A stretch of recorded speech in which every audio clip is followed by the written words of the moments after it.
a little bit more in rapid fire fashion here. So just a couple days ago, we had some pretty fun weather. Went up to the mountain passes to check out some of the snow. And this is what I saw up at Stevens Pass. We had this snow plow that went right by my car. It was pretty fun. And the snow plows are doing a great job with Washington State Department of Transportation up there. And Stevens Pass officially, according to the National Weather Service, got about 12 inches of snow up there on, I believe that was Tuesday night. And so, yeah, good heavy snow up there. Hopefully some of that snow can stick around because the weather is going to be a bit more subdued the next couple days. But the weather was not like that today. What we had today was more like this right here. And yeah, this is what I saw today. Was down on the Everett waterfront, sunny, no rain, and it was definitely not snowing up in the mountains today. And we're gonna have a bit more weather like this probably in the upcoming week as well. So let's go ahead and get going with the rest of the update here. And thanks for hanging with me, everyone. Looking at the satellite imagery here, we got some clouds coming in, a very weak system heading towards the area. The NAM 3KM going through tonight. It's going to be mostly dry, but then heading into the afternoon tomorrow, there's going to be some very light scattered showers around western Washington. Most areas probably aren't even going to see any raindrops. It's going to be some light snow for portions of the mountains. And then down there in southeast Washington, there might be some light precipitation as well. The NAM 3KM actually shows a little bit of snow down there by Walla Walla. Let's see if the HER also shows that. It does not. The HER has even less precipitation.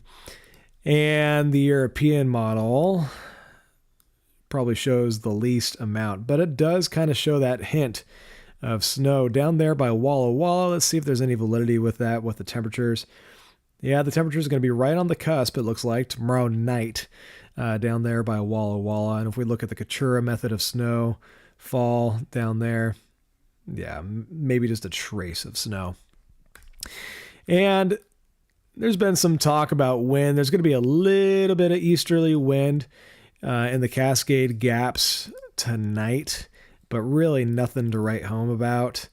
Into tomorrow morning, maybe some gusts up to 30 to 35 miles per hour. If we look at the HRRR model, most recent run, clicking on to gusts here.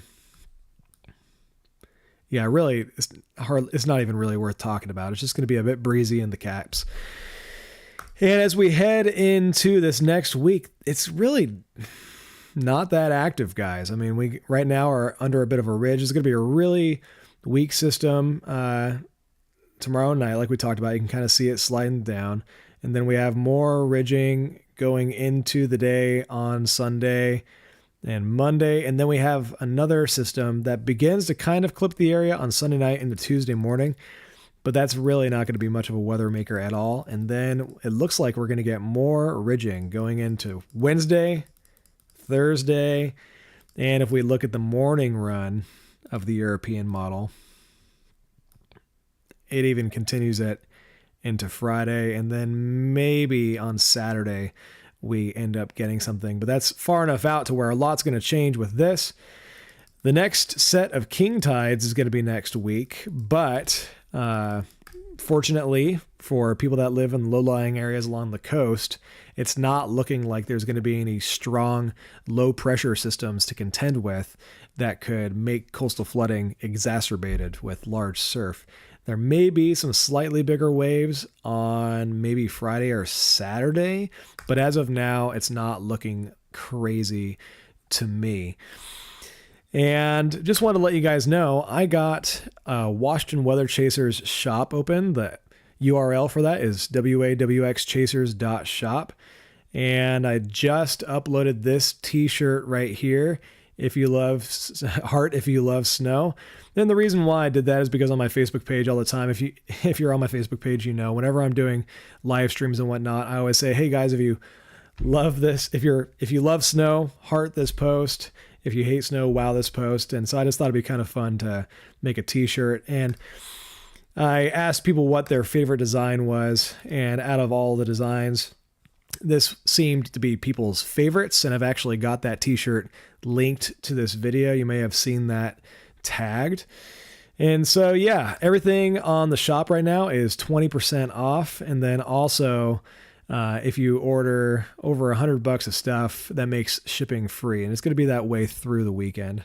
Got some fun things on here. I'm also going to get a calendar made up, I think, and make a couple prints. And let me know if there's any sort of products that you think would be kind of cool for the website to have. And also let me know, I'm thinking about Fourth Wall is the website that I'm using this through, and they have something similar to Patreon or Ko-Fi where you can do tiered memberships and things like that. But as of now, the best way to support the channel here is through the YouTube memberships. I've got that live.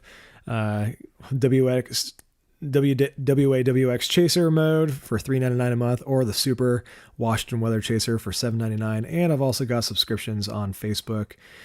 And there are also a couple people that just do a recurring gift on Ko-Fi.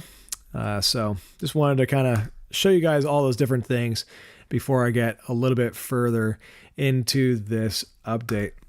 And so talked about the waves this week. There's really not going to be that much wave action.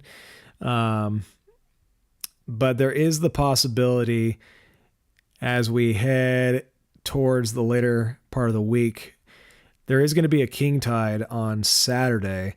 And right now the European model is showing a little bit of a west-northwest swell. And that could be a little bit interesting with the king tides around Westport. Even if the waves aren't that big, with that direction, they can come into the bay there a little bit more easily.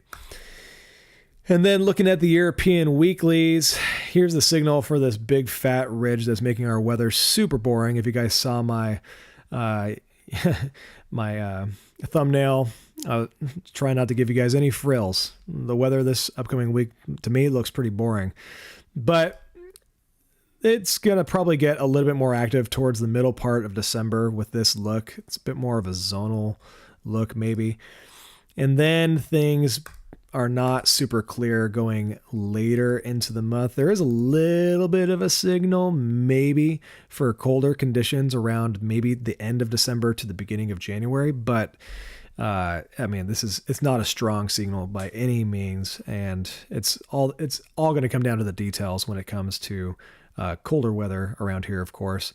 But I do think the weather is at least going to get a little bit more active as we head towards the middle part of the month.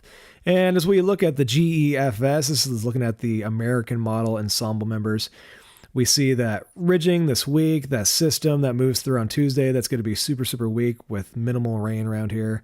More ridging going into Wednesday, Thursday, and then maybe Friday we get some sort of system swinging through, or Saturday, and then things start looking a bit more zonal, maybe by next weekend. But you see how the colors start to look a bit more muted as we get into the weekend? That's because the ensembles are having a hard time figuring out what's going on. And, you know, I kind of like that the models aren't perfect at deciphering exactly what's happening all the time.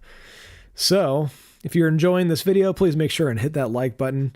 And also subscribe to the channel if you want to see more videos like this. This channel is primarily going to be used for storm chasing content. If you're